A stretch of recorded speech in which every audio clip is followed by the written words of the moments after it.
Thank you. May we have a roll call, please? Commissioner Burnett? Here. Commissioner Henderson? Here. Commissioner Perry? Here. Commissioner Dodson? Here. Commissioner Wellsford? Here.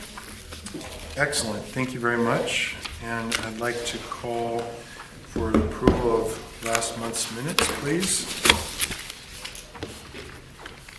I'll move to approve. Second. Okay. All in favor? Aye. And I will take this opportunity to beg all of your forgiveness for having missed the meeting last month. Please forgive my absence. I intend not for it to happen again. Thank you. Excellent. Okay, well, our first order of business is we need to discuss two former long-term employees, 28 and 30 years of service. Thank you, Commissioner. So I just put a little packet in there. I know it's, for most of you don't know these gentlemen, but these gentlemen were really kind of the foundation of the department when I came to work here a long time ago. And when many of us came to work here, they were still active in the community. Bailey Hudson, our former parks superintendent, long-term employee and, involved in the community. The comments that I made in the memo, kind of explain his involvement with the department. Jesse Santillan, also a longtime employee, senior crew leader, maintenance specialist. Just these guys just were the foundation. They were the guys that laid the. I always blame Bailey for all the magnolia trees in town, however. So it's kind of been an ongoing battle with him. But these are the guys who set the tone, worked the many hours trying to get our park system operational through really the late 60s, 70s, and 80s. And then they decided it was time to leave and hand off to others. So. They remained involved. I mean, they contacted us every now and then about things, especially Bailey. We used him quite a bit as a resource. So they'll be missed. So I did ask that the commission at the end of the meeting adjourn the meeting in their name, and that would be it. The council adjourned in Bailey's honor their last meeting. The mayor and Bailey were good friends over the years, So thank you. Yes, we will adjourn the meeting when we're there. But now we have some action to discuss, our River Park Trail Agreement. Good evening, Commissioners. In your packet, you have a River Park Trail Agreement. This property is outlined is off the Broadway off-ramp, on-ramp, both on the north side of town. It's currently not being used. It's fenced off, although there is direct access to get to the levee trail from there. This agreement would allow for Rec and Parks to be able to utilize that property closer to the trail, to have amenities there and parking, potential signage, interpretive signage for the riverbed, to talk about what's living in our riverbed and the history of our river here in Santa Maria. There's potential down the road if funding becomes available for other amenities, a possible restroom, maybe an area for people to tie up horses or bike racks or things along those lines. We may have funding down the road for that, but right now we would like to work on the agreement with the county to make sure that we have a shovel-ready project when the time comes. So in front of you is this is the county's format. We're asking for a long-term $0 lease type of agreement, and the county is open to that. Alex has met with Tom Fayram, who's the director of flood control, and we've talked about this project for quite some time now, and with the possibility of funding coming through, we'd like to move forward with getting this finalized.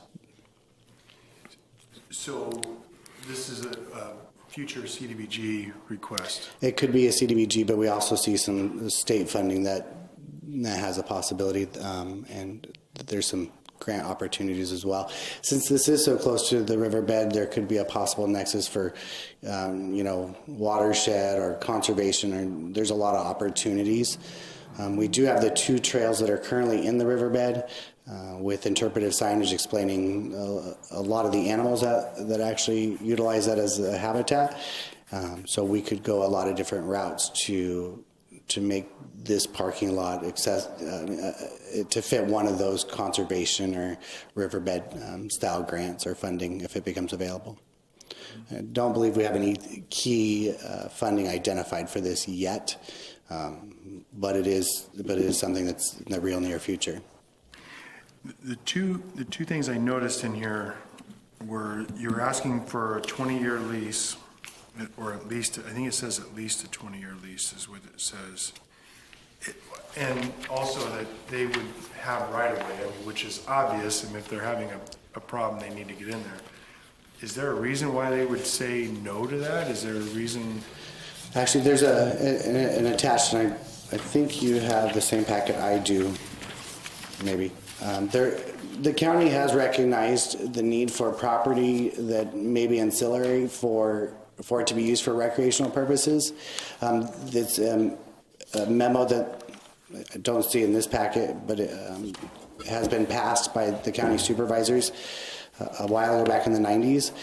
So as of now, no, there should be no reason why this wouldn't just be a consent item on the supervisor's agenda.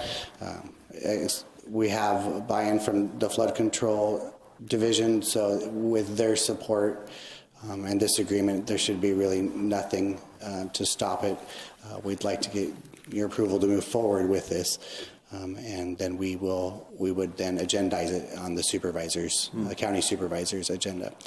A 20-year lease agreement is pretty typical when you're dealing with state or federal dollars. They would like, to make sure you have tenure for a duration. If they're funding usually more than $100,000, they want to make sure that you have that in place. With the risk that if something were to happen to the levee, flood control need to get in there and they need to lock us out. We're prepared for that as well. And that actually became an issue a while ago when they were rebuilding the levee. We had already started this process, but at that time, during the levee reconstruction, it wasn't appropriate to move forward at that time. So, Any other questions? Commissioner, so to add to that, I mean, this is really a piece of a puzzle. When we started the River Trail project, not the levee, but the River Trail, it was planned to be a piece-by-piece kind of action. So we acquired the 250 acres in the river bottom. We started the acquisition or access to this property, as Dennis mentioned a few times, and kind of fell through the cracks because of other things going on. So once we're able to demonstrate that the public has access someplace where they can park and have some amenities there, as Dennis mentioned too, it will make it a more viable funding opportunity for us to go to other funding agencies and talk about acquisition of properties to the east. Right now we go from the river bridge basically about halfway to Sway Crossing, and there are parcels between our property line and Sway Crossing, some owned by the county, some owned by private property owners that we would like to acquire.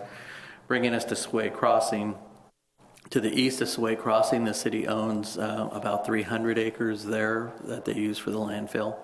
So theoretically, we could have 800 acres of public trails in the river area if this was to move forward. And again, it's a piece, step-by-step kind of a process.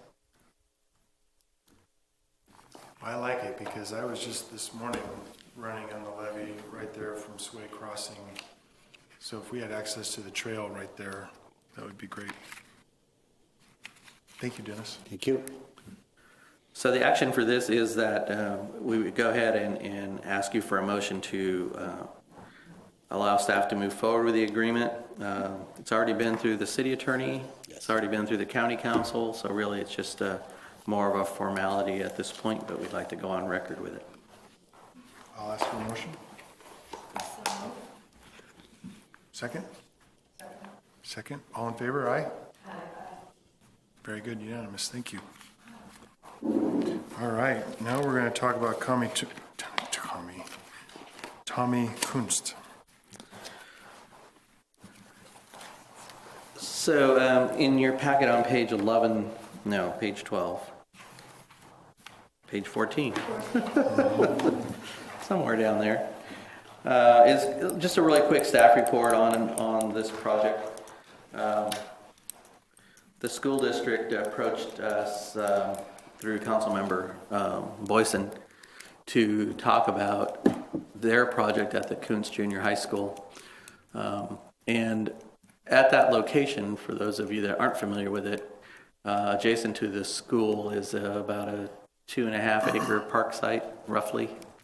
And on that park site, we have 2 tennis courts, 6 basketball courts, a handball court, picnic area, a small parking lot, and a playground.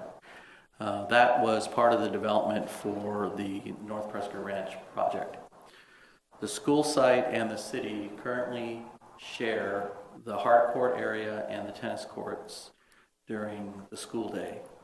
And there's an agreement in place. And in exchange for that access that we give them exclusively, where they can lock off the area, we have access to their gymnasium. That is a 25-year agreement, I believe, maybe even longer. And so that's been working pretty well, that we've had the access, there's always the hiccups along the way, but for the most part, it's been working pretty well. So now they are interested in adding a 400-meter track to their athletic field. And I believe there's a picture, kind of an aerial there in the packet that kind of describes the location. You can kind of see that real outline of where they currently run. They would like to install a track made of decomposed granite, kind of a surface area. They're working with a landscape architect to design it and make sure that the drainage and everything is there.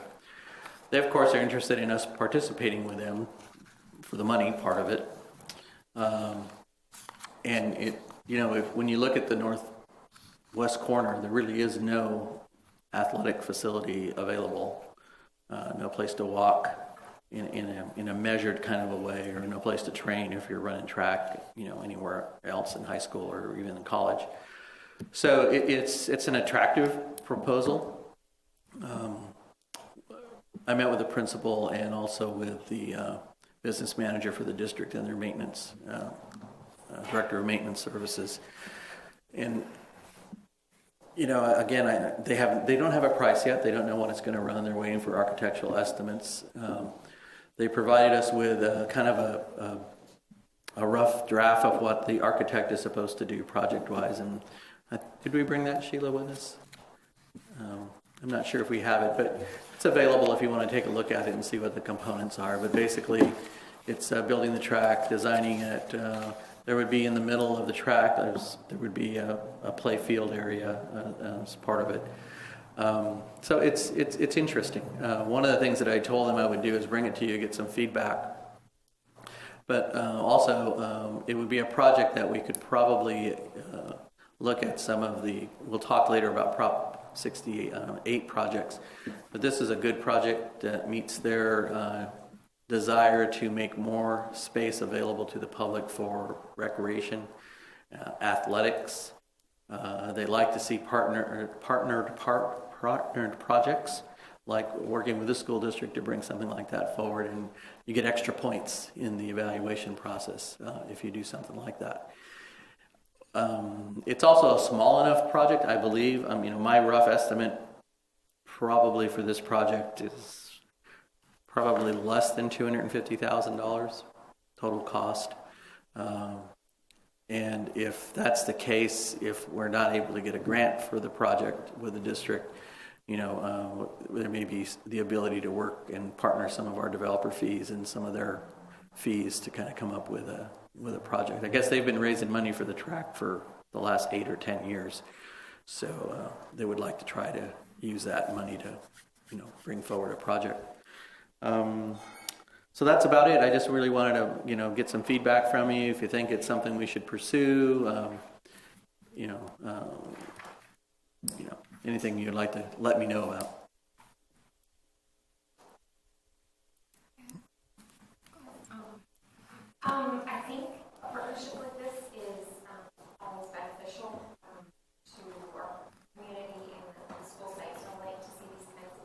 forward.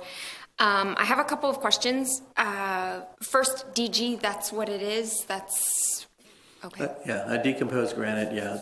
A turf, they don't have them, it's the ongoing maintenance. The Right. DG makes more sense for that kind of use that they're gonna have. Okay. And does the school have access to the Prop 68 money, or is it just? No, schools do not have access to Prop 68. Okay. So if we approve tonight, then what's the next step? So we would meet with the district, we talk with them, again, if they can be a partner in a project. So when we get down to the Prop 68, we'll talk a little bit more about our meeting today on projects. But it would give us a green light to go ahead and start talking to them, get some realistic things done, like access. What does that truly mean? And, you know, is there a lock that we have a key to? And, you know, all the things that we're concerned about with other gated fields. Does their price include an additional gate or fence that allows us to shut off the area on the weekends or after hours so that the public can access the track? There's a lot of those nuances that need to be worked out. And, you know, I was pretty frank with him and told him that, you know, if we couldn't come to an agreement on access after normal school hours, you know, 3 o'clock, you know, and on the weekends, then it probably wasn't going to happen. So then after those discussions, would it come back to us again, or is it a done deal? We could bring it back. It's really, we're very preliminary here. Okay. When the grants come back, what we're going to be trying to do is package up our projects as individual projects and then have the commission prioritize them. And at that time, you'll be able to see that project again, and you'll be able to tell us where you think in the litany of things that we have, Right. where you think that project falls into your priorities for the community. Right. So you'll have a chance to see it then. Because I'd like it, and I know that the Hancock partnership was fabulous for our community and just great all around. I like how much access the public has and is using.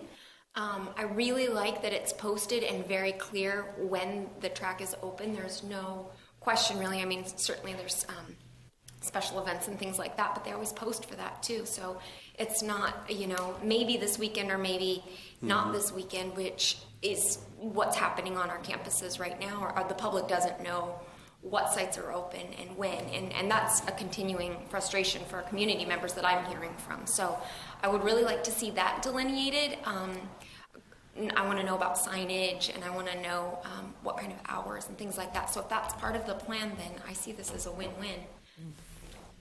I think it's along the same lines as Laura. I think I'd feel comfortable saying, yes, let's move forward and explore cost and negotiate kind of the agreement on open hours. But I'd like to see it come back so that we all kind of are comfortable with whatever agreement we come to. Also, just because we don't know what the cost estimates are yet, and that'll be a big determination as well. So, again, agree with the struggle we're having with the campuses. I think it's a great project, and maybe can open us into other sites, but I'd really like to make sure that it's a win-win for the public, not just the school. Noted. It's a good way to have goodwill if we make sure our boundaries are up front. You know, and that's kind of what I told them at the district. You know, I said, we've been through our hassles with gates and fences and all that. It's time, okay, so the new reality is that. So let's see how we move forward with building back a relationship on new things, new projects, and we'll see how it goes. You know, Actually, another question. How does this impact, I don't know if it's being used a lot by sports teams, this large space. Does it impact that use at all? I don't know either. I mean, that's a question we can ask. At one point in time, there were adult field rentals. If it's a 400-meter track, it technically could fit a soccer field in there, kind of. It would be a little bit short, I think, and not quite as wide as it would be. So, you know, it's, yeah, so it could work. I just have what they said, yes, but I'm just curious. So it's a 400-meter track. How big is the Hancock track? It's all tracks Same, are 400 that's meters. the- Yeah, it's just the Like a configuration. basketball court, they're all, Yes. okay. Yes. So the difference is the number of lanes. A typical truck will have 8 to 10 lanes. This one will have 6, I believe. So it'll be a little bit narrower. Thank you. That's as I remember it. Good. So if that's okay, like the action here would simply be for you all to kind of give me the nod, and then we'll go ahead and proceed with that. And unless there's any objections, that's how we'll work on it. We'll bring it back to you once the agreement is worked on. Well, I will call the question.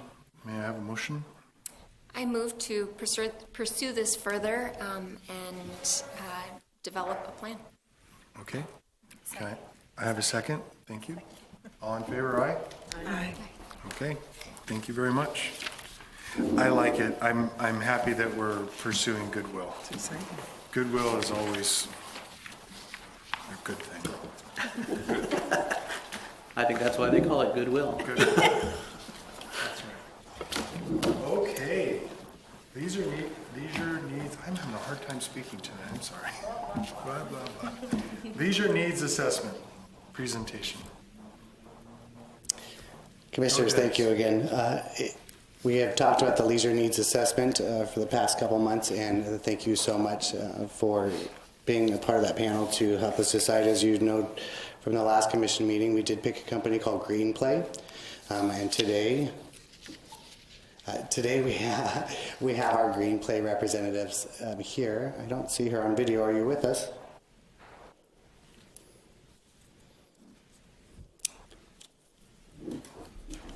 Are you there?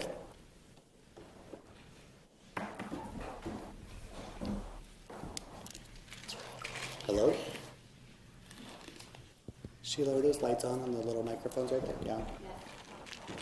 We'll give her another minute.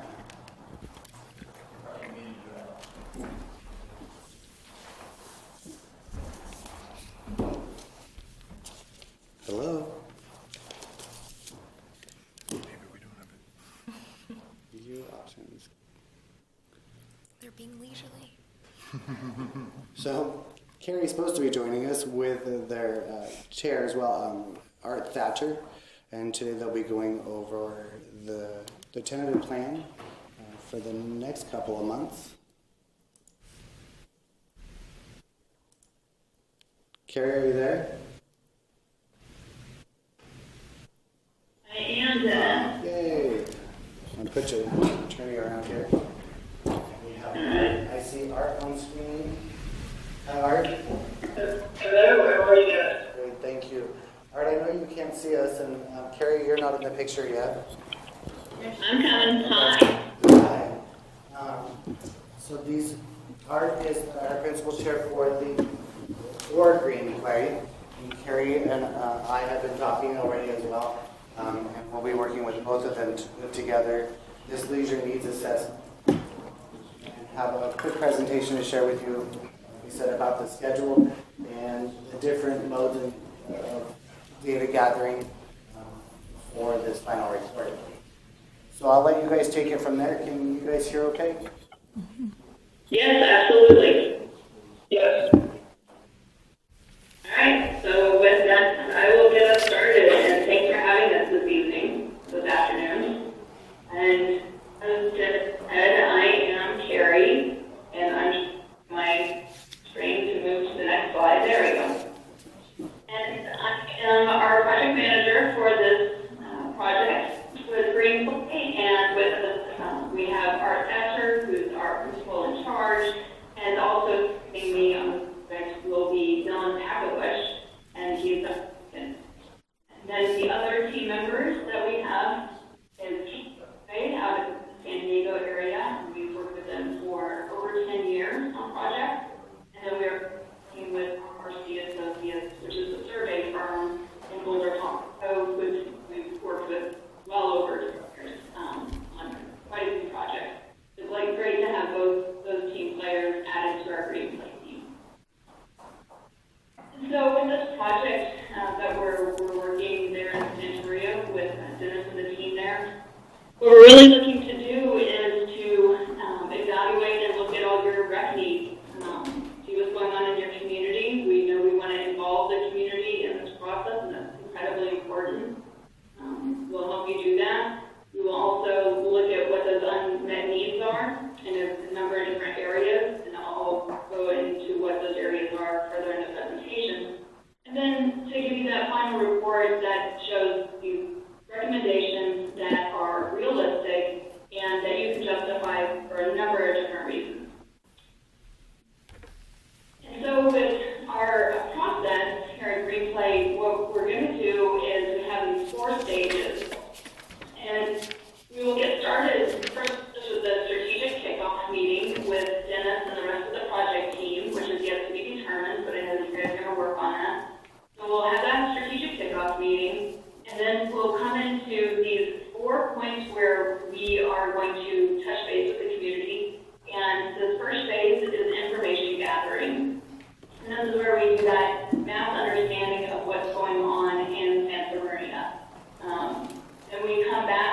presentation, and we collect feedback, make sure that we've heard everything, we share with you what we've discovered for Santa Maria, and we will provide a key issues matrix where we're looking at really what's popping up as themes and concerns and areas for improvement.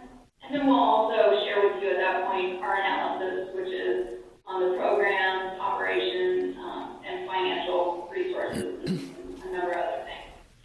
Then we come and we will share the draft recommendations with the staff, the project team, as well as the decision makers, and the public, and we'll show the summary findings, and we'll start laying out those short-term actions and the long-term actions that are really starting to gel for you guys. And we'll look at what the implications of those are, and then we'll have those recommendations, and then provide an action plan for how you can actually implement those. And then we come back and we will present the final plan, and after that's approved, you guys are off and running, and you have a really solid plan that you can start putting into action. And so our timeline for doing this, and I'll go over the full timeline later in this presentation, but just the first few steps I'll point out here is that we'll have that strategic kickoff. We'd like to have that this month if we can, and that would allow us then to begin the community input and focus group meetings and interviews and the things that we need to do with the public, as well as key stakeholders in December. That's what we're hopeful for. And then from there, we'll conduct our light inventory review, because we know that not too much has changed in the last 5 years. But we still need to touch base on things and get all our information, make sure it's all current, and then that allows us to do our level of service analysis, which is where we're looking at where are your program gaps, where are your facility gaps, where are services maybe not quite meeting what the needs are of the community, and overlay that also with our demographics and trends pieces to come up with a full analysis, where we'll then, like I said in the previous slide, where we come back to that findings presentation. And at that same time, we'll do this visioning workshop, where we talk about, so here's what we know and here's what we understand, and so where do we go with that? And that'll be a conversation that we have with the public, but as well as with staff and decision makers and our key stakeholders. And then, as I said, the draft and final plan. And then, Art, I'll hand it over to you. Sure, thank you, Carrie. And again, good evening, good afternoon. One of the things, the Green Play puts a lot of emphasis on. We know that any successful master plan needs to engage the community, and so we use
conduct a trip where we come out, hopefully in December sometime, and get that started and start having the touches with the community, with the key stakeholders. And shortly thereafter, we'll work on the survey and get that mailed out. We just work with timing around holidays. We'll be very sensitive to that. And so then after that, once we have all that data collected, then we really start doing that inventory piece and the level of service analysis. And so we'll get to work on that. I'll have to say that then we'll come back in March and do our findings presentation where we start putting the pieces together and confirming and then doing that visioning piece looking forward. And then from there, what we'd be looking at is bringing back that draft in May with a June final report for you guys to approve. And that's what we're looking at for the timeline. So as I mentioned, our next steps are coordinating with Dennis to figure out who all is going to comprise that project team. I know Dennis has an idea in terms of staff, but I understand that we're going to be lucky enough to have hopefully 2 of you folks join us for the project team. So we would have that kickoff meeting in November, and then as I said, we would be out there having these events, whether it's the pop-ups or whatever we determine, however many focus groups, we'll have that in December, and then we would go on from there. So that's really it for our presentation, and we're happy to answer any questions. Well, I think my first question was going to be if it was going, Can you click that button? And if you use the mic, please. my first question was whether the Las Flores park was going to be included in the survey, but I did see the logo up there just now, so. I'm assuming that because it's it's part of the system that it will be looked at. Any other questions, commissioners? Go ahead. Yes, thank you for your information. I do have quite a few, so I'm not sure if we should take turns or if I should just get it all out there. I'll just get it all out. Okay. I'm the question asker. The project team, first of all, I guess this is a question for Mr. Smitherman. Is it a plan to have a commissioner as part of that team? Yes, we'll be requesting 2 commissioners to be a part of that. Okay. Part of that project. And then as far as the timeline, it looked like on one of your graphs, there were some acronyms in both December and February. The community input portion, is that exclusive to December, or is it going to be carried out in February as well? Sure. So let me go through here. This slide. I'm lowering your. Yes. Yes. Okay. Yeah, sure. So as you can see on there where this community needs assessment, it is where we will come in as your Green Play team to do the public outreach with the focus group, the public meeting, the stakeholder interviews, although we can do this by phone as well. But the 2 meetings, we will come out. Sheila, you need to mute those each time they're talking. Typically is what we do, and we'll have that touch with the community then. But knowing that we also are still working on the survey and then also coming out and reviewing the inventory that you guys have, the KTUA will be helping us with that. And we're working with staff really closely to obtain all kinds of documents so that we can conduct all these other analyses. So that does begin in December, but we carry that on through March where we come out again. And so you'll be engaging the public all the way into March? You need to turn the mic back on. Sorry. Sorry. Sorry, go ahead. You can. And so, I'm sorry, just to clarify, you're going to be engaging the public for their input not just in December, but possibly through March? Well, so this is what we'll do. In the December timeframe will be the majority of our information gathering. And so that is where we will hold focus groups, do stakeholder meetings, and do those intercepts. Then we'll develop the survey. The survey will go out in January, and we'll receive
We're about to lose our Zoom meeting time, so I'm gonna go ahead and conference Carrie in just on a regular phone call. Can I get your number real quick? Yeah, 757 592 3103. Good, give me 15 seconds, I'm gonna call you back just on a regular conference call. Okay, we can restart the meeting if you want. Will you need to be seeing any more of the slides, commissioners? I don't think so. Can we get this? Yeah, no. You're good. A phone call will be fine. Great. Be right back. Bye, Art. Sorry.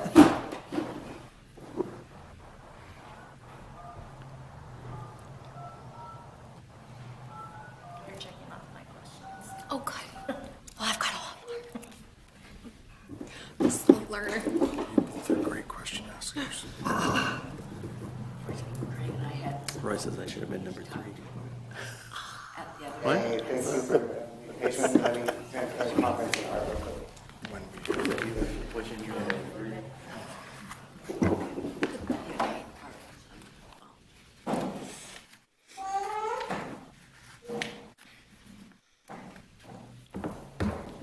Are we all here?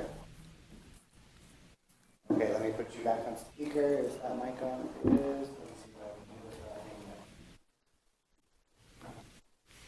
That's your. Okay. Okay, I didn't hang up on you. And the mic is on. Actually, better quality. Great. So, sorry, Okay. please continue. So I guess the crux of what I'm getting at is December seems in my brain a very narrow time frame to be working with to gather really broad input. And if this community input is the basis of the information that we move forward with, I just want to make sure that we're as reaching as many segments of the community as possible. So that's kind of where I'm coming from. I'd like to know a little bit more about the pop-ups. I'm envisioning a craft pop-up.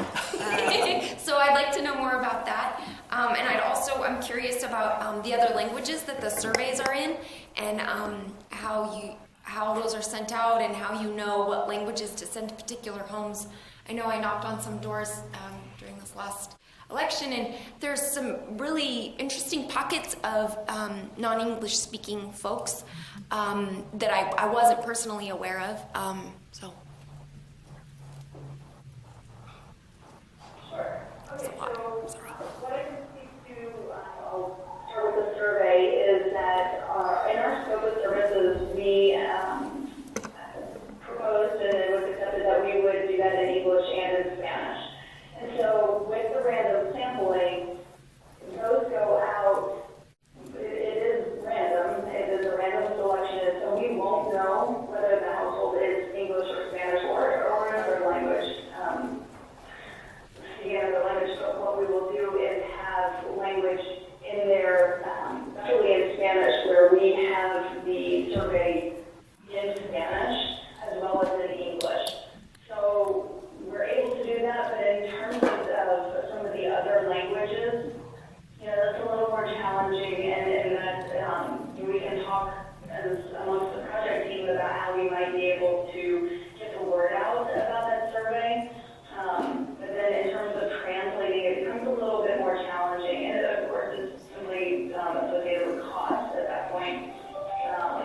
But we do have it in our scope to do Spanish and English. Thank you. And one of the things that I think kind of goes to the pop-up piece. And so kind of the pop-up piece is,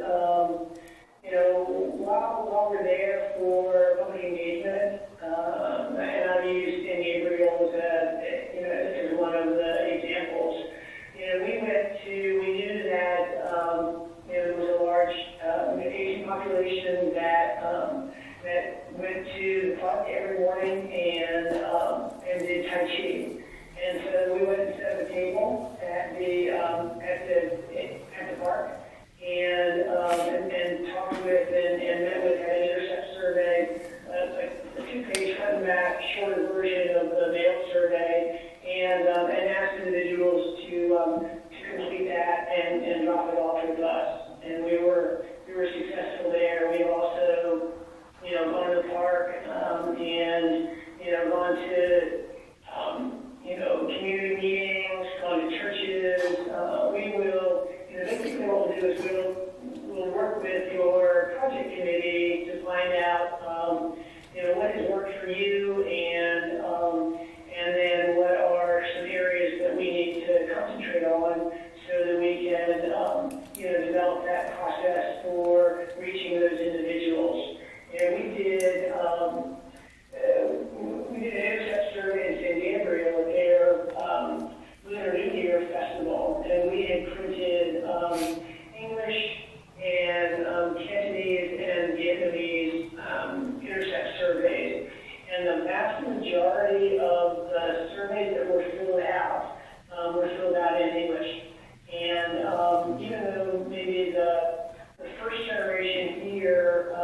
not fluent English speaking, but the second and third generations are English speaking, and they prefer to complete them in English. Thank you. Yeah, and sorry, and I want to make sure that we touch base around the December timeline for coming out there and conducting the public engagement. So this is where really that project team is critical for them to have an idea of who the stakeholders are, or I understand this is where we call them cultural brokers. So people who you have relationships, the existing relationships, we leverage those in terms of getting the word out about these opportunities, and really that project team identifying who the key stakeholders are. And it may be that we, similar to what Art is saying with these pop-ups, but we really leverage where the community exists already and where those connections are, so that we can broaden our reach. And then that's just us having to do the work. And when I say us, I mean, Greenplay and our team, as well as the project team there for the city. Thank you. Hello, this is Commissioner Velasco. Kind of reiterating what Commissioner Henderson was saying about the December timeline, especially for our department. December is extremely busy, just with the holidays coming up. I know our community as well, because we are a migrant working community, and that month is when a lot of people are not working, so they are leaving back to their home state or home country. If they're able to, or they're migrating other places. So I'm fearful that we're going to miss a large component of our community if we're just concentrating the majority of our input gathering in December. So I kind of reiterate Commissioner Henderson's concern about that. The other thing, sorry, did you have? I mean, if you all feel that December is too soon and it's not going to be successful in reaching your community, we can look at January, and we're just kind of trying.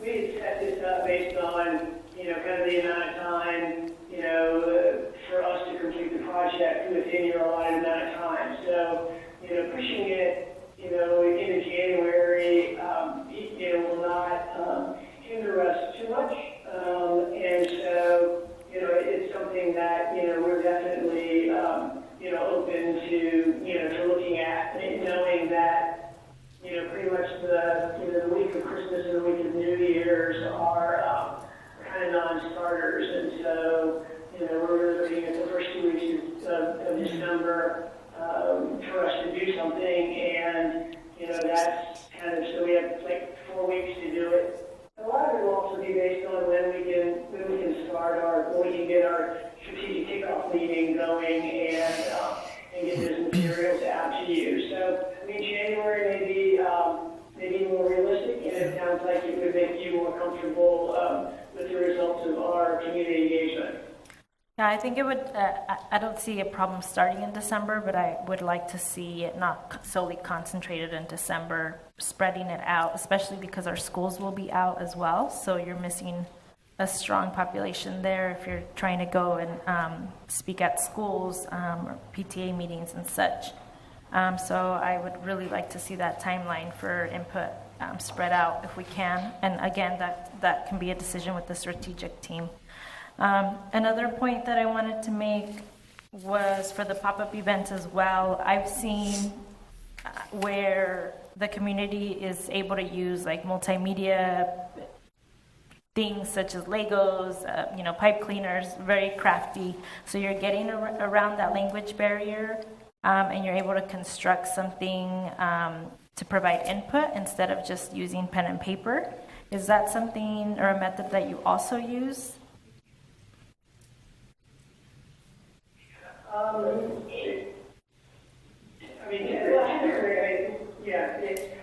Kind of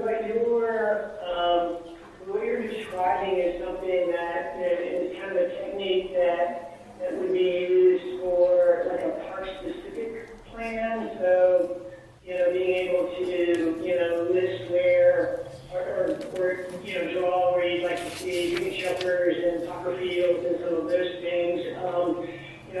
of our information gathering, one of the things that we can do is, is provide maps and, and let people, typically one of the things we do is have them identify, where they live and then where they recreate and, how they get to those places so that we, it helps us in that, kind of that gap analysis and the connectivity piece. And then, there are, as we talk through some of the other things, and so it is a combination of kind of visual, tactile, as well as verbal. Okay, sorry, I just have two more questions. Sure. For your 10% response rate, I don't know if I missed this. How many households are we targeting to get that 10% response rate? So we'll mail 3,000, and we'll expect a minimum of 300.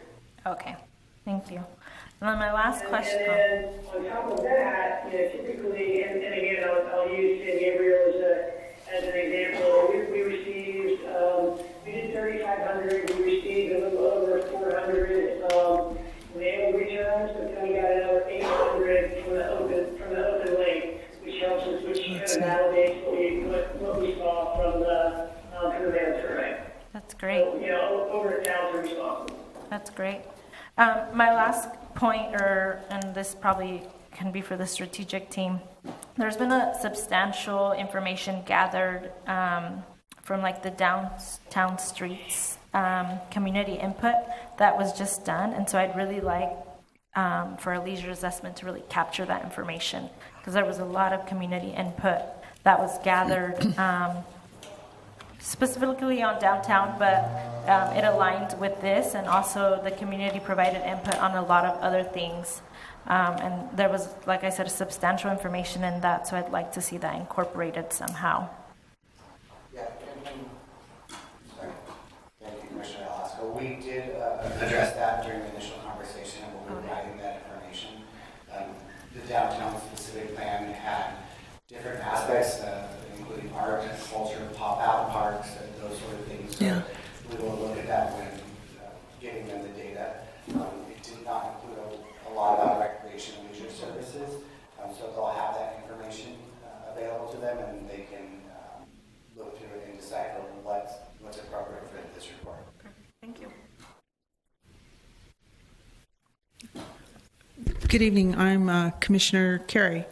I just have a quick question.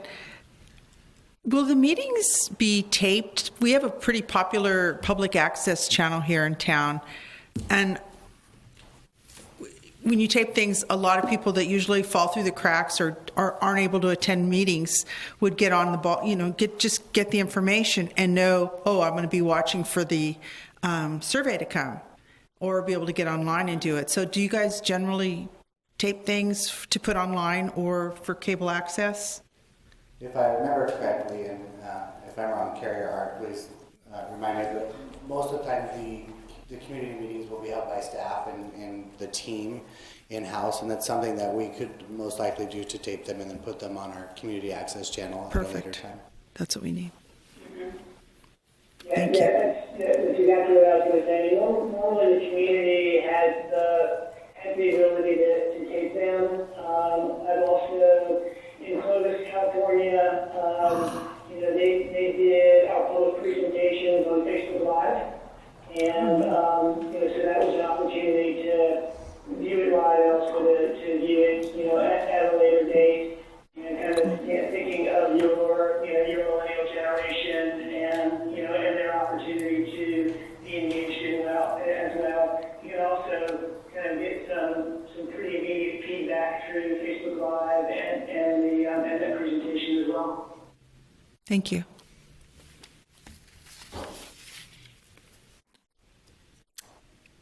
I have one more. This is the last one, I promise. This is Commissioner Henderson again. So is it up to the project team, it sounds like, to identify the organizations and folks who are active in the community at gathering input? Does that include the youth as well? Is there a component to have youth ideas represented?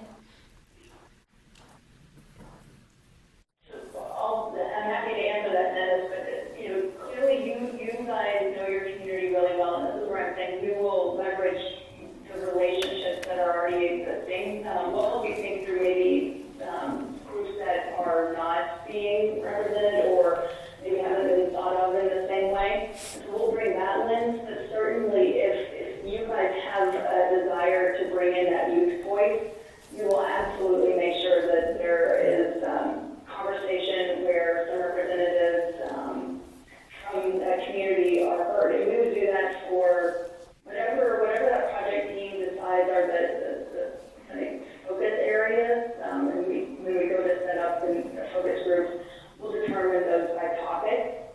And so if you want to do a specific youth focus group, we can certainly do that. That is no problem. Thank you. And we would encourage you to, to get the youth voice, and they're kind of the future. They're probably a large user of your facility or a non-user of your facility, and it would be good to know why they're not using the facilities that you have. What we've done is some communities have youth commissions, and so we've met with them. We've also gone to the high school and or the school, the high school, and the middle school, and talked with a civics class as for one of the periods to gather information from them. If the superintendent has an advisory group that of young people that represent the school system, we've met with them. So there are any number of ways that we could do that, and we would encourage them to be engaged in this process. And role with seniors. They typically, they're gathering places for both active seniors and less active seniors, and we can hold a separate meeting for them so that they're not drowned out by the local majority. Thank you. Well, thank you for your attendance at our meeting, and thank you for your work so far. We're looking forward to seeing what we can do together. Yeah, we are looking forward to it as well. And we will work with Dennis to round out that project team and then to get a date for the SKO as well to determine what time we will come out and do an engagement. Because you're right, this is the important stuff, this is hearing from the public, and we want to make sure that we take the right time and get the right groups involved, the right people involved, and so we will do that right. Thank you, Art. Thank you, Terry. At this time, I'll be in touch real soon. Thanks, everyone. Thank you. Thank you. Excellent. Okay. I think now we are going to hear from Mr. Teniente. Can we, Oh, sorry. sorry, do you Oh, mind? excuse me. No, Yeah. please. Can we find out next steps, what we're gonna do? Sure. I'm sorry, where do we go from here? So the project team is, So we'd like to ask 2 commissioners to be a part of the project team. That group, the project team will assist with the individual meetings that we'll have, identifying the stakeholders. It is a little bit of a time commitment, but I going through the last one, I would say it's less than 10 hours over the next 6 months. Give me a little wiggle room there, if you please. But it's not. That's at the very high end. It will be less than the art committee. Yes. Then the art committee? Less than, yes. I actually imagine between 6 and 10 to get the ball rolling, and then there'll be staff on that team as well that will assist with the community meetings. So would you like to have us appoint those 2 from the commission right now? I'd ask for volunteers. Okay, well, I will ask for volunteers to begin with. I would like to. Laura, would you like to? yes. Can these be flexible positions so that if there's perhaps, So I was gonna say, I would Right. like to volunteer myself as the bilingual commissioner when need be, yes, and when Laura can't oh, great. go. Yeah, the community meetings in the past have usually run about an hour, hour and a half. We try not to hold them too late or too early in the evening, and then we'll have some during the daytime, which I know may hinder the schedule, but Ann and staff will be there as well, so it's not something that you're required to be at every meeting or event. And I've worked with everybody on the commission via email, and it seems to work really well. So if there's no objection, I don't mind 3 or 4 commissioners being on that panel. Yeah, that'd be nice.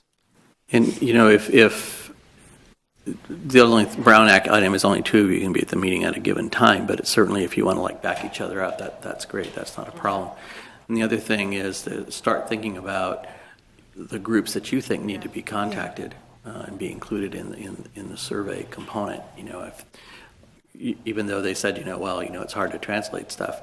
If we need to get into the Mixteco community, we need to be there. We need to get them involved You can't from the get-go. You can't translate it anyways. You'd have Right. to do it verbally. Yeah, so, exactly. That could be a good pop-up at one of their events. They do organize some of their own community events that we could be there for.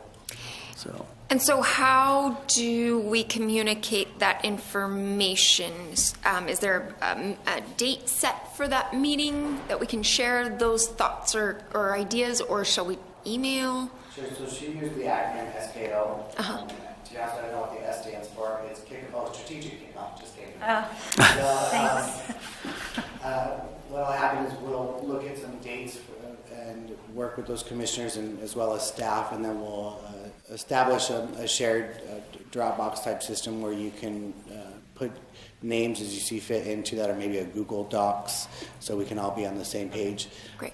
And just share who you think would be a point of contact for an agency or an individual for not only the community meetings but individual stakeholder meetings. And she talked about classroom meetings. If you know a teacher of a civics class, do they still offer that? Government. Those are the kind of people we want to talk to. I know Alex and I have a meeting with a couple of principals on Friday, so we could definitely approach the subject with them to see if they have some students that we may pull aside for a stakeholder meeting. And there's lots of ways we can go with this. And the digital aspect is pretty amazing too, with Facebook Live, surveys being available to be done electronically, has a much higher success rate than someone putting it back in the envelope and walking half a block to the mailbox. Right. So we'll look at all sorts. Somebody's ring. Oh, I was like, so we'll have all different sorts to reach out. The Mixteco population, obviously, we're going to need to dig to find the appropriate person. But even we've seen surveys done at the soccer field on Sunday morning. So I know that we'll be able to reach a wide variety of our population. Contact the Boy Scouts, various Boy Scout troops. Absolutely. Would be good place to be as well. Yeah, So and churches, anybody involved in the faith community, we would like to hear from them too. So. I have a question about Orchid. Since they're not physically part of the city, but a large majority of the Orchid community uses our parks, will we be including? I don't know what their address system is going to look like. Do we know? Our scope is pretty much within city Yeah, limits. it needs to be There's a little here. bit of crossover in the 5-5, but primarily we'll be within city limits.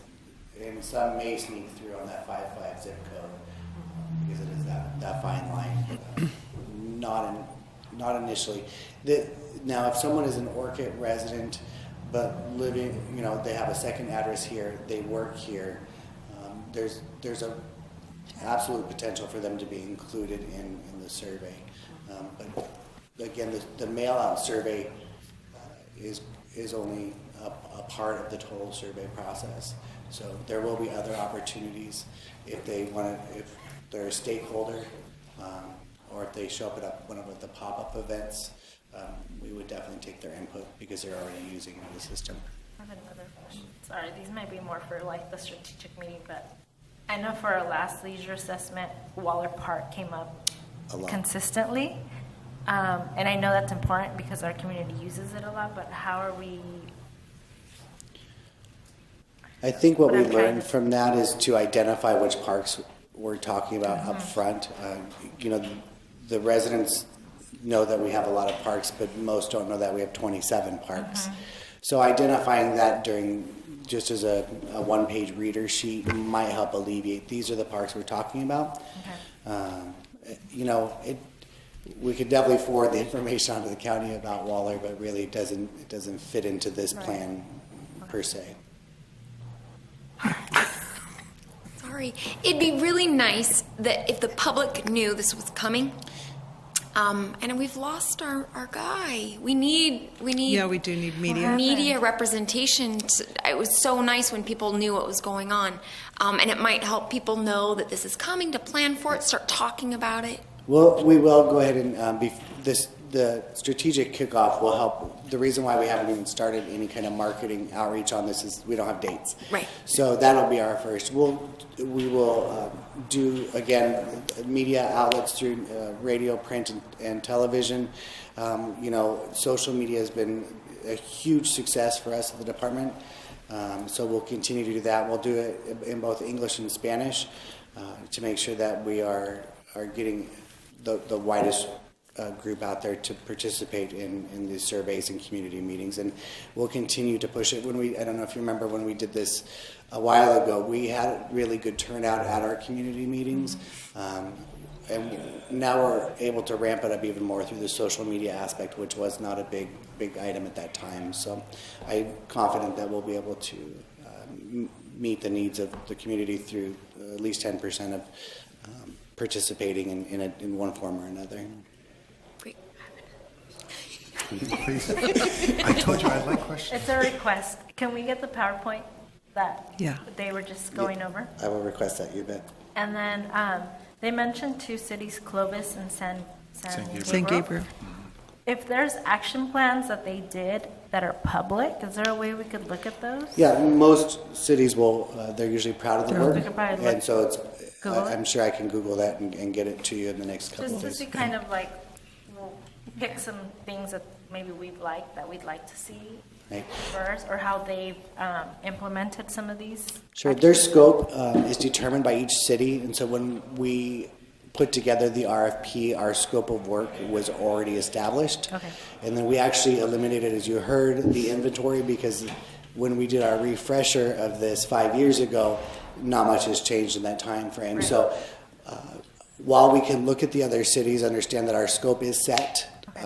and I'm happy to share with you, I'm not sure if you actually saw what they submitted in return to our RFP, but I do have those copies available still. Actually, Greg still has my copy, so get it. Just kidding. But yeah, I can get you that to show you what we've highlighted as the priorities, and then we can go from there. Any variance from that scope could have ramifications as far as time, money, and energy. So not impossible, Okay. but definitely something to think about. In the meantime, I'll go ahead and get you San Gabriel and Clovis's. A lot of times the cities call them a parks master plan. Okay. So I will send those to you as soon as I can get those. One of the questions that came to my mind was how many people live in San Gabriel? Right. You know, because they talked about, well, I believe that's correct. And so if 3,000 was their number, is that a reasonable number for us? But I mean, that's another. Right. I do have another question. Can I answer that real quick? A statistically valid survey is for our city would be about 500 people, right, Alex? Yes. Yes. So that's going to be our minimum. That's what we need to have in order to be statistically valid, and that's very important, not only for what we do in the day-to-day in talking about this survey, but also for potential grant funding or anything along those lines. We need to be statistically valid. So the amount is important in the ballot survey, but I think our biggest opportunity in Santa Maria will be the pop-ups, will be the visiting, will be the social media aspect of getting those surveys completed.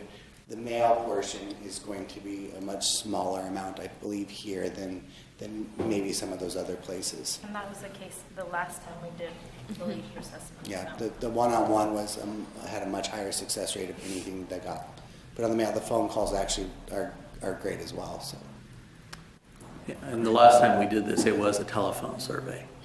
So that's significantly different. San Gabriel's population, by the way, is 41,000. So the city of San Gabriel. So it's a pretty small geographic area. Wow. It's surrounded by the San Gabriel Valley, but the actual city is only 40,000. So I could just Google it, so. It's not off the top of your head? Thank goodness for smartphones. So I have 3 of my commissioners have officially asked to be on this committee we're talking about. Would you like to put your name officially on that committee as well? Okay, well, didn't they only say 2? They wanted 2? I'm sorry. I thought that the call was for 2, and then we got the 3rd, but absolutely, of course I would. Well, understanding that, because I think all of us, we wouldn't be here on this dais if we weren't interested. I would say, could we officially appoint 2 and then just, So this is what you could do. If you want to have more commissioners, if you all want to participate, the only thing I have to do for that, Sheila, is to publicly notice the meeting as a meeting, open to the public, similar to what your art committee meetings were. And that's not a problem. You'll have to have an agenda, and we'll have to go down that route, but it's certainly possible for all of you to participate if you wish. We just have to hold it as a public meeting, and time of notice of meetings and those kinds of things really shouldn't be an issue, because we should have a timeline. So that's fine. If 4 of you want to participate, it's not a problem. 5 of you want to participate, not a problem. so then if that's the route we go, do we need to officially say that that's what we want to do? No, we'll just agendize it, we'll call a special meeting, and you'll probably not get your $75 for those special meetings, sorry. We're kind of tight with that. Well, we missed so many $75 this year because you kept canceling them. So, yeah, it can easily be done. It's just a matter of following a procedure. Okay. Good. Good. I think that's the consensus that we have for that. Good. There is some ramifications electronically, so we'll look at that as well. We may do that with a group of commissioners. You might just be emailing back and forth as well. I think that's what they want to We do. may still be able to use a Dropbox or a Google Docs, but we'll look into that before we. We'll just have to agendize it. I kind of learned my lesson with the arts. Yes, I was going to say, Yes. I like the shared. Yeah. Thank you. Thank you. Thank you. Any more comments? So for clarification, Jim asked me an important question right now, and that is that if we go down the structure where everybody's going to participate as the commission, then all those meetings, including anything you have with staff on a discussion matter, will become public meetings. So if we had a meeting, and perhaps what we want to do is leave your 2 commissioners as the committee, and then they can meet with staff outside of the agenda kind of items to get the ball rolling, so to speak. And then when we're ready to, meet as a group, we can meet as a group. And it doesn't have to be here. We can meet at the office. We can meet at community center. All we have to do is make sure we notice it properly. That makes most sense. No, totally. Okay, so with that in mind, let's go ahead and appoint Laura and Ann. Good. Right? And that's your... Commissioners Henderson and Batterson as our official representatives. Okay. And I move. that You don't that's have to what we- move, because you're the chair. You can appoint them. There we go. Excellent. So that, I'd like to add that we'd still like your input on before the meetings and all that. But in the meantime, we'll be sending out an email for contacts and information of those who you think should be part of that list, because I do need to get that to the contractors. And so I'll send out an email and give you some time to think about individuals, organizations, groups that you would like to participate. Okay. That can be outside of the committee. Yes. Thank you. okay, if no other further discussion, we will now advance to Mr. Teniente. Okay. Yeah, but I can't see it. Oh, you can't see it. Thank you for your patience. I appreciate it. So, good evening, commissioners. I'm here to discuss the tree inventory. So, just recently, on July 18th, we had our inventory, our trees re-inventory. I believe the first inventory was 2003, right around there, so it's 15 years ago, and about 7 years ago when I started doing this job, that was the inventory I was using. It worked well, but it wasn't very accurate. There was streets missing, there was trees missing, and now looking at this overview, and this overview comes from our contractor who did the inventory, West Coast Arborists. So they're our tree contractor right now. They do all our trimming. We use their inventory, so they updated this inventory. So now looking at the number of trees, you can see that it was on July 18th. This inventory was brought up to date, and you can see that the trees consist of 35,441 trees.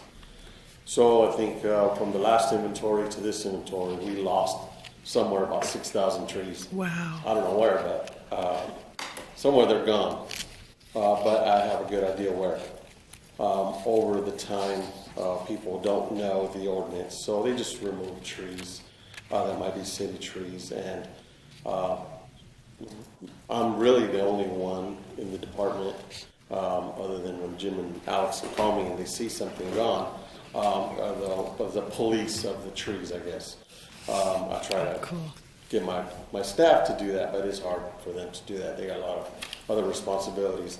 So this is, as of 2018, this is the most accurate number of trees that we have in our system here. So these are all the trees that we are, as a city, responsible for, or I am responsible for. So you can see that this gives us the tree site location, tree identification, the species of trees, the diameter of the trees, if there's any utility presence, recommended maintenance, removal priority, height, range, and condition of the tree. In this next page there, it gives us an estimated value of our trees. So you can see that it's quite an amount there, $71,138,430 worth of trees that we have here within the city of Santa Maria. And the little pie chart there shows you the most common trees that we have out there. And you can see, because I could barely see it, it says the queen palm is 9.2, is that what it says? 9.2% of the inventory of trees. And then going down from there, magnolia, the Brisbane box, pistache, crepe myrtle, and the liquid amber. That's another one that Bailey brought into town that we won't forgive him for. But so you can see there that we have quite a wide variety of trees, and then the others consist of 53%, and that's all done on purpose. We want to make sure that we have a good variety of trees, because what happens, like right now, there's in the Monterey pine trees, the beetle that's attacking the Monterey pines, so they all get that bug, and then they all start to die. So if we had just a few varieties of trees, then if something happened, then it would wipe out a whole bunch of trees. So by having a good variety, it helps us to keep the inventory. And then there talks about the removals, recommended removals, stumps that we have, and then planting sites. So this is all valuable information when I'm looking at the trees, what we need to do out there as far as removals, stumps that are just out there for whatever reason, and then when we're looking at planting areas. The next page there talks about, has a DBH, which is diameter breast height. So they measure the tree at an average height, at breast height, and then they check the diameter. So this will give us, gives us the information of how many trees we have at each diameter there, height-wise and condition of the tree. If you need another planting site, you could plant one of those strawberry trees at my house. Okay, Just throw that out there. no problem. We're actually gonna be planting here soon, so. On the next page there, it gives us the recommendations, for routine trims. So routine trim, grid trims. So it talks about, it uses that word grid trim. So that grid trim, when we talk about grid trims, we talk about trimming neighborhoods. That's neighborhood trimming. We use, and I brought this here with me, and I'm sure you've all seen it, the fire map that we have here. It's all broken down into grids. So we use that as our grid trimming guide there. So when we go around trimming, we trim in grids. And that is very beneficial in a couple of ways. One is we get the more bang for our buck, so to speak, because they're able to go from one house to the next without having to travel, across town. We do have a recommended trimming process, so where somebody will call and ask for a tree to be trimmed. I'll go out there, assess the tree, and if it needs to be trimmed, then I will put it on a request or recommended list, and 1 week out of the month, we go out and take care of those items. This way, we're not driving all over town all through the year. So, and then they focus the rest of the other time, the other 3 weeks, in the grid. So that kind of helps, it kind of hits both areas, because there are some trees that grow quicker than others, so we have to take care of those sooner than we would go through the normal grid trim. It also gives us, again, more information regarding trims that are poorly structured, the monitoring of trees, disease or declining, and the young tree maintenance. So that all helps when determining what we're going to do next. The removals and inspection page there, again, it talks about what they saw when they did the inventory. So this is all from July here, what they saw out there. And actually, for the 36,000 trees that we have, approximately, I believe it was about 1.5% of our trees are either dead or in poor condition. So it's actually not too bad. Again, we get calls, or I get calls, and I go out there and I assess the tree. But if I don't get the calls and I'm driving as I'm assessing other trees, then I see these trees, then I'll go ahead and take care of them. Previously, now that I have a list, I can knock out this list a little bit at a time. So that helps with that. So hopefully we'll get all this taken care of here in the next few years. And also, as the contractor goes through the grid trimming, he also assesses the trees. So if he sees something, he'll let me know this tree is declining or it has died and we need to remove it. So then we take care of that sooner than later. On the next page, again, the recommendations of planting. Those are the tree planting sites. Over 8,300 sites right now, vacant sites that we have for planting. We are about a third of the way through our grant. Yes, our grant, which was 500 trees, but 251 of those have to be planted within a certain area of the city, which is right in the Westgate area. But we could expand from that as long as there's more than half go in that area. So we have, so this helps with that. I don't have to go out there and count individuals. I could highlight the area and then ask for vacant sites and they'd pop up. So I could make a list relatively easy.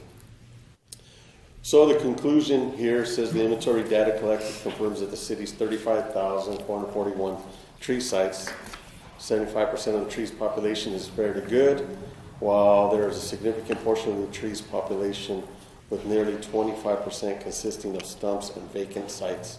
and less than 1% of trees were found to be in poor condition. And this includes trees that are poorly structured, diseased, or in decline. So all this information, again, is really beneficial for me when I'm looking at what needs to be done. I kind of use right now triage system. The worst is first, or on the timeline, because our time for pruning is 5 to 7 years. Because of budget constraints over the last couple of years, we're kind of moving. We're pretty good at the 5 years, but now we're kind of moving closer to 6 years, but we're still within the time frame. So but we're still hitting that mark, and those are the things that when I speak to individuals that call or we do any type of outreach for trees, that's the information I give them. It's a little bit tough to convince people that you don't want to over trim a tree because it just creates more problems. But we have to let them know that we don't trim for aesthetics. We trim for safety reasons. So because everybody has their own idea of how a tree should be pruned or trimmed, then it kind of makes it difficult, and then they want to, hire somebody, and, I always try to tell them, well, you pay somebody to do it. If you want them to make it look like Mickey Mouse, they'll do whatever you want. You're paying them. But we got to remember, we don't do that. We trim for safety reasons. And because they're tax dollars, we try to get more bang for our buck. So that's why we do the grid trims. That's why we do the 1 week of request trims, things like that. And so along with that, they do have in the very beginning, it showed that Samsung, it looks like just a phone, but they have the GPS, all this information on an app. So I have a tablet, which I use. So this is good for me as I'm going out there. You can see all the little dots on the picture there. Those are tree sites. Wow. So I could click on that, and it'll tell me exactly the trees, species, and all the information that comes along with it. And then the little supplemental information that I gave you are the 2 sheets there that you have. This is off of the computer. So the computer, when I'm out at my desk, it's a little bit different than the app. So this is what I'm looking at. It gives me all the information. I can adjust the site. I look at it. I see what all the work history is on the tree, because I do get calls, believe it or not, that my tree hasn't been trimmed in 30 years. Oh, really? Okay, well, this says the last time it was, well, I didn't see it. I wasn't there. I must have not been home. Well, you don't have to be home for us to trim it because it's a city tree. So, but it gives us all that pertinent information.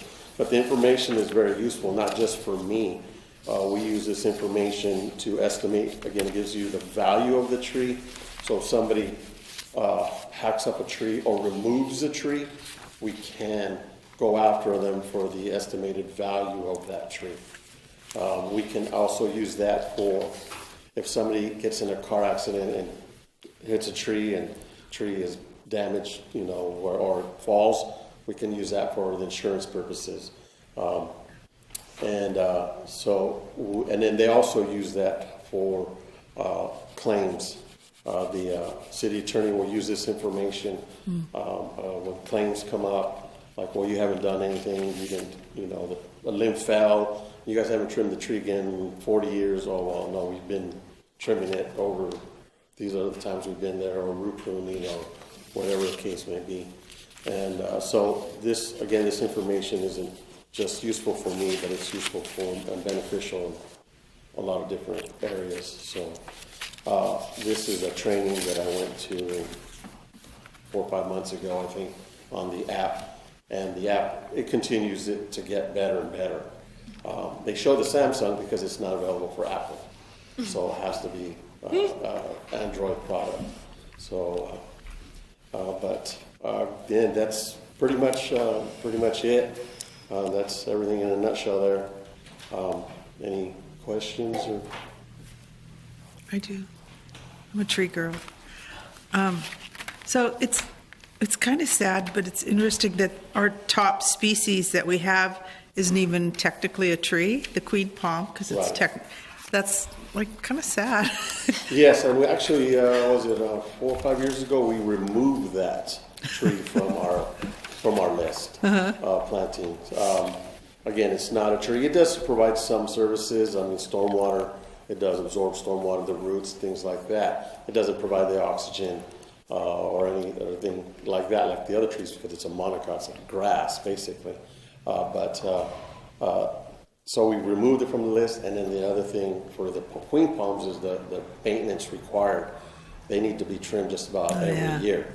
And again, our time cycle is 5 to 7 years, so that does not fit with us. So we're getting away from the palm trees. So again, we removed them from our planning list, as well as other trees that, when I started again 5, 6, 7 years ago, I seen the pattern of issues that we're having, sewer, damaged sidewalks, things like that. So we just needed to remove those, and we added other ones. I think we had a total at the time when I started, maybe like 45, close to 50 trees that we were planting. Now we're down to about 35.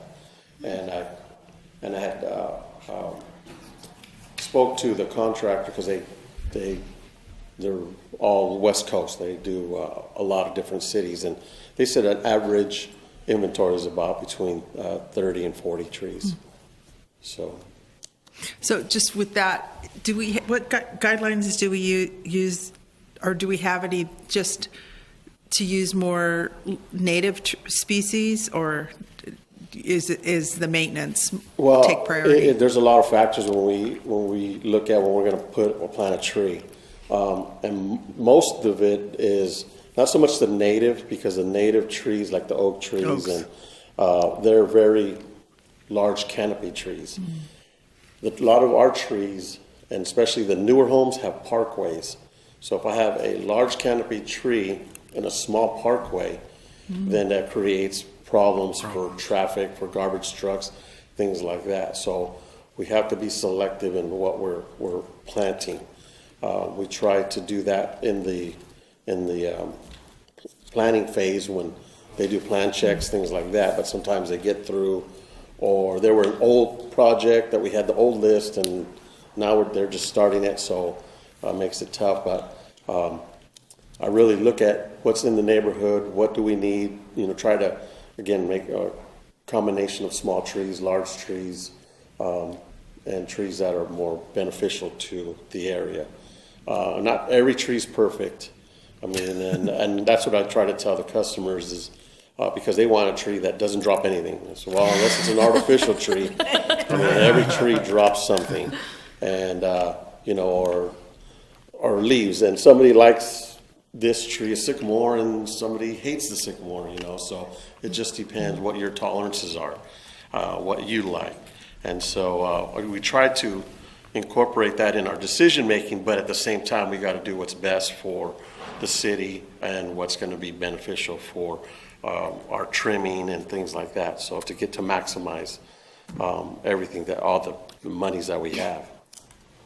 This is great. Thank you, sis.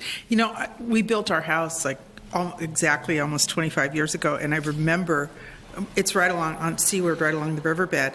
And I remember the guy coming with his little whatever he was doing, and he was measuring the trees and counting the trees. So how far it's come, it's amazing that you have that capability now. Oh yeah, The technology. It's cool. Makes it a lot easier. And the other this is it. But leaves are called leaves because you're supposed to leave them when they fall. Okay, that's what I used to tell my grandma. But okay, thank you. This is great. If I may, Roy is one of 2 in our partnership by our listed in the National Society of Arborists. And when he talks about our trimming cycle, 5 to 7 years, he works to stay within the standards, industry standards of trimming, to make sure we're, reduce our liability is on the trees and maintenance stuff. So he's got a heavy load on making sure we're getting the trees trimmed and staying within the cycle, and then the limited budget I give him and all that good stuff. Thank you for your work. Oh, no problem. I have 16 trees in my lot, so I like trees. Are they big? What's that? Are they big trees or are they little trees? I have two that go up above the peak of my house. I have a Catalina ironwood, and that I planted, because when we moved in 10 years ago, the city tree wasn't there. And then I also planted a jacaranda that, you know. Cool. Good luck. I have one tree. That's it. That's a city tree. No more. Well, you do it all day, so. Yeah. I keep trying to find a place. Where can I put another tree? Yeah. I have one more spot. Okay, great. We are Running. 37 minutes overtime, so I'm going to try to pick up the pace. You're new around here. There is no overtime. We've been here late before. We've been here till 9 o'clock sometimes. And I get to But we be. appreciate it. You can be the time monitor. Thank you, Roy. So we have a note for the downtown multimodal streetscape plan. So the planning department wanted to give you a little bit of an update as to where they are on stuff. And so that is kind of the update from them. At the department directors meeting on Monday morning, the director of community development mentioned to the group that they will be releasing a request for proposals to, I'm not sure if it's developers or real estate companies, to present proposals about how to develop the city-owned properties downtown. And that's the two parcels in Town Center West, the corner of, the southeast corner of Broadway and Main, which is the Fireman's Memorial area, and the Pioneers Four Corners Monument is there. Pearlman Park, and there's a couple of kind of weird parcels that belong to the redevelopment agency on East Main Street. There's like a parking lot there between some of the buildings. So it's news to me. I mean, I know that I've heard that there was some interest in developing Pearlman Park into something else. So I mentioned to them that it would be nice if they brought something forward to the commission. So they're going to send the RFP to me when it's done, before it's sent out for proposals, and I may be contacting a couple of you to talk a little bit about the RFP and what that means. Part of the discussion got to, well, you know, we'll always make sure that there's parkland somewhere in the downtown. So I kind of looked around, and I don't know where that would be in the downtown, but, you know, we could talk. I certainly don't want to be the stick in the spoke that might prevent some major development, but on the other hand, I think we also have an obligation to make sure that there is green space in the downtown, and that people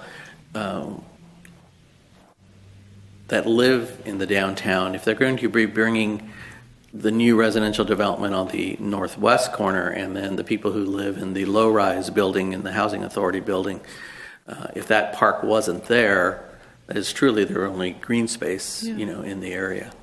So it would be interesting to see where this goes and what their other ideas might be for constructing additional green space somewhere. No bueno.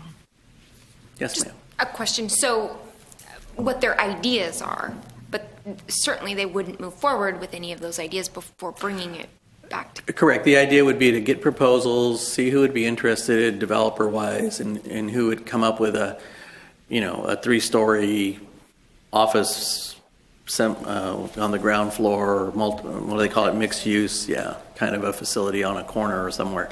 We don't know. I mean, that's kind of it. The Pearlman corner specifically is adjacent to two major residential projects already, the high-rise and the low-rise. Okay. So, you know, to put in another mixed use in that area certainly, from a planning perspective, would seem appropriate, because it's a corner, it's in the heart of town, it's, you know, some desirable commercial space.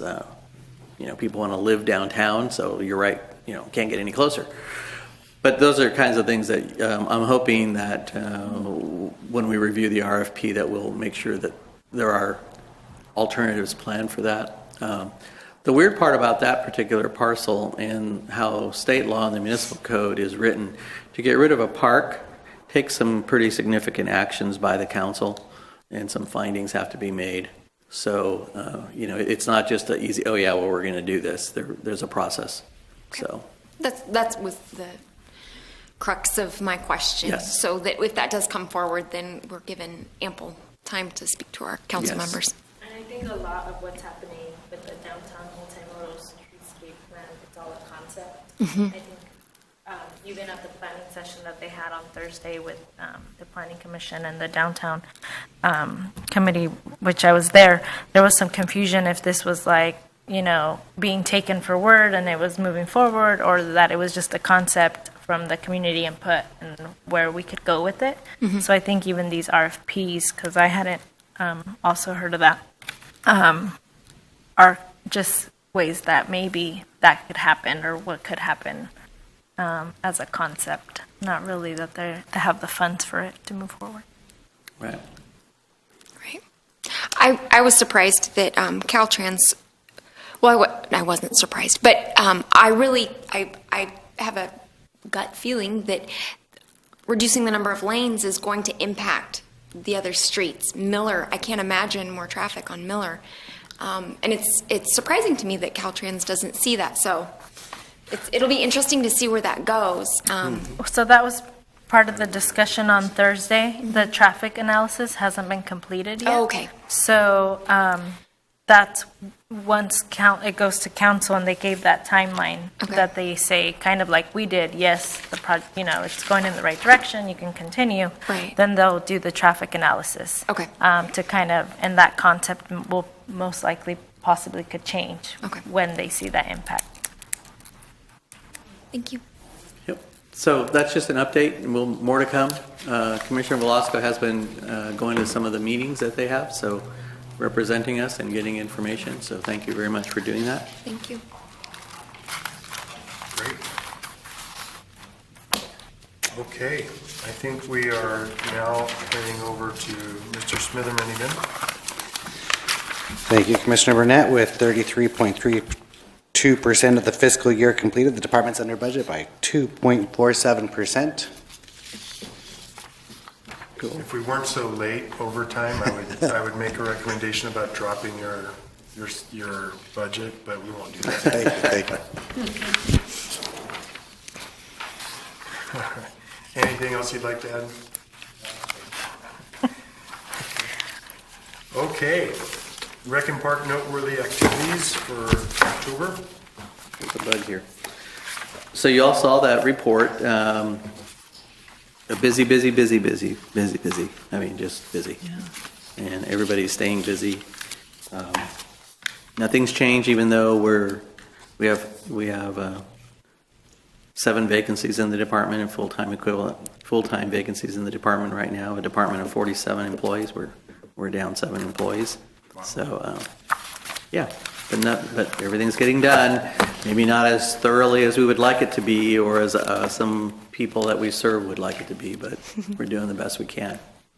We are hiring, so that's a positive. Measure U passed, that's a positive. So that'll, we won't know, there won't be any budget impacts until the 2019 budget, because that's actually when you start seeing revenue from that measure. So in the meantime, it's sticking to the budget that we have, so, which still is requiring the city to dig into its reserves, close to $1 million. So into the other reserve, we'll have expended the leaf. I have a question on I don't know if this report back is appropriate here or for play on the patch.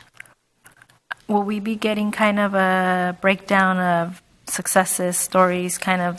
I think it'd be really interesting to.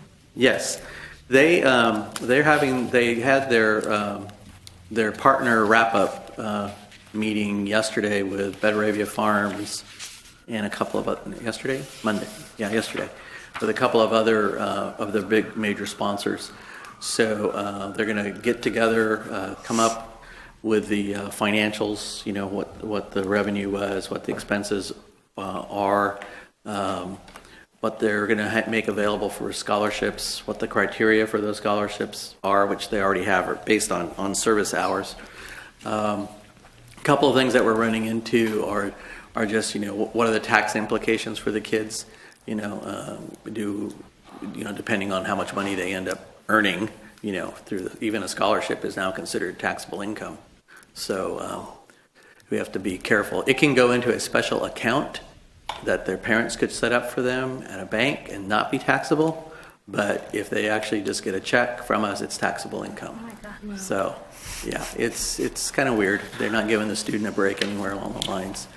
So anyway, yes, and so we'll have a wrap-up report.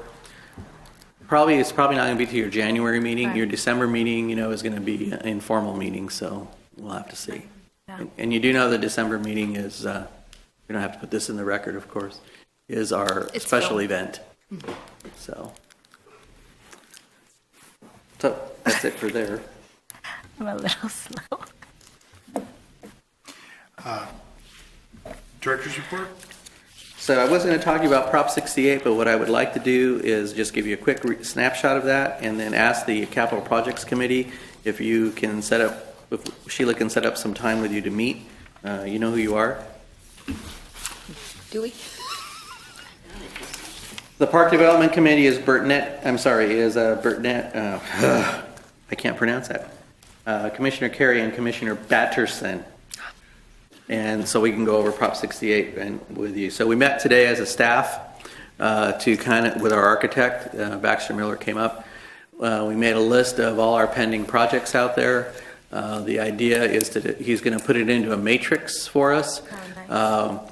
What he'll do in the matrix is look at the project, where the project is as far as some design, because we have done some design work, even its conceptual design on some of the projects, his estimates of cost for those projects. And then the question to be answered is, we'll take that matrix to the planning department and say, okay, which one of these has the easiest environmental process to get through? Which one? You tell us what you think we could do here. That would include things like the soccer complex. Jim and I are going to be meeting with some members of the board of directors from the cemetery district. When? Next week? Yeah, the 27th of the month, to talk a little bit about taking that board presentation that we made one to the next level. Then we have other projects like an expansion at the senior center. We're looking at the River Trails project, doing some acquisition maybe there. There's all these things in there. I think we ended up with a list of probably about 20 potential project areas. So Prop 68, the round that we're in today, the 2019 funding round, has $260 million available on a competitive basis. The idea is to get recreation access to low-income neighborhoods. That is their focus. And there is an element that has yet to be, it's another round of funding, which will be for rural communities. We are considered a rural community, but we're also able to compete in all the other segments of the grant. The State Parks Department has their funding, the $260 million. Then the Department of Resources has their own pot of money, which is the $180 million available this time around, I believe. And we are eligible to also compete for money in that. One does not matter to the other. There is no matching dollars, so we don't have to come up with any local money to put in a grant application. There's no minimum grant for the resource board, and the maximum, I believe, is $1 million. On state parks, there is a $200,000 minimum and an $8.5 million maximum. So you're talking huge projects. There is no limit to the number of projects an agency can submit, but they all have to be individual projects and they all have to go on their own merits. So it's a whole different funding process than we've had before. And that's just the cycle that's right now. There are more cycles coming. The total bond measure, $13 billion. It was huge. And so some of those monies will go to, the bulk of the money, 50-some-odd% of it will go to the state parks agency to do all of their deferred maintenance in all of their parks, which is expected to get them about a third of the way through what they need to actually impact their department. So we get a chance. So anyway, so we'll meet, we'll talk a little bit, we'll go through the list that we came up with today and kind of see where we are. Skating and bicycle ordinance is the next thing that I have on here. I gave you a copy. The state, in its infinite wisdom, once again passed a law that says that children under the age of 12 cannot use a skate park, whether they're in gear with their parents, they just can't use a skate park. So our ordinance right now does require, gear and that kind of stuff. So this ordinance rewrite deals with banning children under the age of 12 from using the skate park. I think it's the dumbest thing I've heard That's of so sad. ever. But it's there and it's the law. And we have to have an ordinance that complies. Otherwise, we lose our immunity from lawsuits. So, so we can't afford And we're that. carting 12-year-olds at the skate park? Yes, yeah, that's part of the problem, is that we'll post it and it's, you're on your own kind of thing. If the Rangers happen to go by, There's- yeah. And I can see the arguments now with parents, and that, but it's the law. And it's been a law for a while. We've kind of been skirting it for a few, at least for a couple of years. The other issue that this addresses is riding bicycles. Unfortunately, the issues of riding bikes has become an issue that ends up dealing with our homeless population. It seems to be their mode of transportation now, and what that creates is a nightmare at our public spaces, like the front of the library. People are rebuilding their bicycles around our benches. People are chaining their bicycles to our trees and our railings and our, So the ordinance addresses that using a bicycle in a park, which is right now allowed, if it's posted, then it would not be allowed. So like areas like Lavanino Plaza or around the City Hall sidewalk complex, we could post those. And then riding a bicycle through there would not be allowed. Right now, chaining it up to all those are all already in the ordinance, but specifically bicycle riding in a park is allowed, which makes sense, But we could, by posting it, we could make it an illegal activity.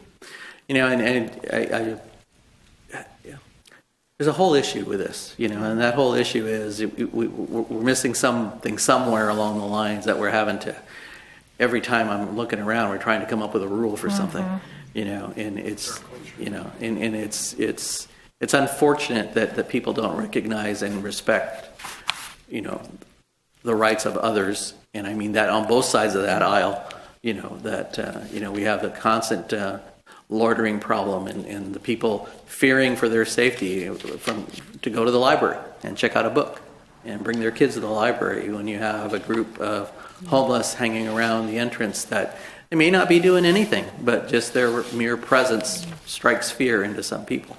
And, we have the issue at the lawn bowling green, and, it's a sign of the times, but I'm not sure why. I think it's just something that we have to deal with. There's a meeting that the police chief is hosting next week to kind of try to come up with some kind of plans. But typically, when the police department is involved, it's an enforcement kind of thing, So, yes. Are all portions of this ordinance in response to the new law, or are some of these portions city? Some of them are for the bicycle issue. Yes. I'm wondering specifically in section 2, number 2, any person 12 or under may ride a bicycle on the sidewalk. Can that include adults as well? I mean, it would be strange for my children to be on the sidewalk and me to be Technically, in the it's street. illegal for you to, as an adult, to ride your bike on a sidewalk. Right. When you're an adult, it becomes a motor vehicle, not a motor vehicle, but a vehicle. Right. And so you're supposed to follow all the motor vehicle laws. riding on the sidewalk is one of the ones that you're not supposed to do. Right. But I think the idea here, that part is an old section. I can certainly ask the city attorney about that, what about it? Is there something in, because it's pretty specific. It says in residential areas and, and maybe even a better definition there would be not on arterial streets, maybe, on residential streets. Because, and I know I see it every day when somebody's walking or riding their bike down the Broadway sidewalks, technically that's illegal. Right. Because it's not intended for bicycles. Right. So. Or they're riding the wrong way. Or riding the wrong way, yes, exactly. Yeah. Almost got hit. And not stopping at stop signs, not following the traffic lights, all those things are illegal. But we don't want to go there. Last thing I have real quickly is Enos House discussion. Again, I want to bring this up with the committee, but with the Park Development Committee. So you will recall a couple meetings ago, I told you Public Works Department wanted to wrap the house in plastic and call it good. So we met out there the other day with the Public Works Director and their facilities, their interim facilities person. So the decision that I wanted, or what I wanted to do, was go ahead and get the house roofed and seal it up from the weather. They disagreed and said that in their opinion, the cost of re-roofing the house without an idea of what we're going to be using the house for in the future was a waste of money. If they had to go back and pierce through the roof at some point to put in a drain line or a vent or something, that they felt that it would be silly to waste the money. So what they are going to do, beginning tomorrow, I think, is what I heard, is they're going to put a tarp, for lack of a better term, not a blue one, but a tarp on the roof of the house to seal it up from the winter rains. And so that tarp is going to go up starting tomorrow. So the discussion is, what do we want to do with the house? I mean, what do we, you as the commission and the department, want to do with that house? We've talked to the Historical Society. They're interested in doing tours and that kind of stuff. Well, that's a different kind of access and different kind of requirements to get there. Do we want to make it for lack of a better term, a different kind of public space where people could have meetings, or maybe if there's a wedding, that's where the bride gets ready. Maybe you have small fundraisers there that the nonprofit groups can use. All those uses are different, and so they require different kinds of uses. And what they really want to do is have the commission decide, this is what we're going to do with it, and thank you very much. Then we can move forward with doing some project maintenance on it and move forward. There's about about $350,000 in the budget this year to do something with it. That's where I was going to pay for the roof from. Wow. They are going to grade the site. I don't know if the contract was awarded. Did we know? Yeah, so we went out to bid, or Public Works went out to bid to grade the site. I believe there was a contractor that is going to come in and take the big mountain of dirt that's there, put it where it will be in the master plan of the park, and then we're going to put grass down on there for now, and it won't be grass that's usable grass. It'll just be grass to control runoff, and that'll be kind of the Band-Aid for the winter, so that we can not have dirt running down into the drain system. So that's kind of the step. But think about it, and if you have any ideas of how you think we want to go, let me know. And think about other historic homes that you've seen, and maybe there's some ideas that we can use, or maybe Google it and see what other communities are doing, and let us know where you think Santa Maria needs to go with the house. Mm-hmm. We walked it the other day again, and there are just so many details to that house that you just you can't appreciate it until you're up front and you're taking your time to look at every single little angle of that place. Interior wise, we are going to begin cleanup on the inside. I was talking to Jim about that today. Rainy day projects for our Parks Division staff, we'll have them go over and start doing. It's a mess inside. I mean, just cleaning it up. Just taking the 1960s or 1950s remodel that they did in the house and get it back to its its guts. It's 2x4s. So Yeah, so let me know. If you have another walkthrough day, Yeah, we want to I see would it. love to Sure. go on a walkthrough. Anytime Sheila can set something up and we can meet out there, and it won't be a meeting, it'll be a tour, so Yes. you can all five come. That would be fun. I move that we have Sheila accompany us so she can take notes on our trip. Sheila's been trying to get out there for the last year, so. Yeah. Let's adjourn and at 6:02.